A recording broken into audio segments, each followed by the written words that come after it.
Welcome to Analyst IAS. So in editorial of the day series, today we are going to discuss the article Fuel to Fire.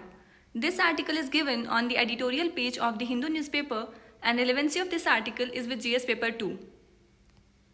So before starting the discussion, I want to inform you that Polity Foundation course for 2023 and Ethics Advanced and Basic course is about to start in our institute by Nitin Shivare sir.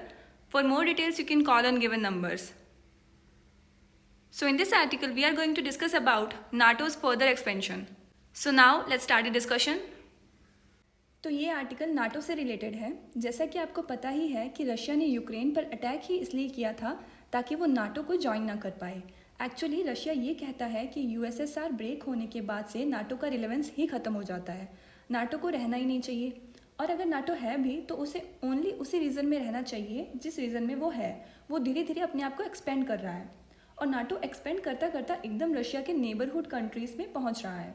अब हम NATO का meaning समझते हैं तो NATO एक ऐसा organisation है जहां पर कंट्रीज़ के बीच में एक मिलिट्री एग्रीमेंट होता है, सिक्योरिटी पैक्ट जिसे बोला जाता है। इसका मीनिंग है कि ये एक कलेक्टिव सिक्योरिटी पैक्ट है और ये कलेक्टिव सिक्योरिटी पैक्ट तब आया था जब यूएसएसआर की एग्जिस्टेंस थी।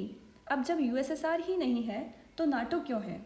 और अगर नाटो है और नाटो खुद को रशिया की नेबरहुड कंट्रीज़ में एक्सपेंड कर रहा है तो ये रशिया के लिए खतरे की बात है, क्योंकि अगर रशिया के नेबरहुड कंट्रीज़ नाटो सिग्नेटरीज हो गए तो यूएस अपनी आर्मी को रशिया के आसपास बॉर्डर पर तैनात कर सकता है और ये रशिया के लिए चिंताजनक बात है।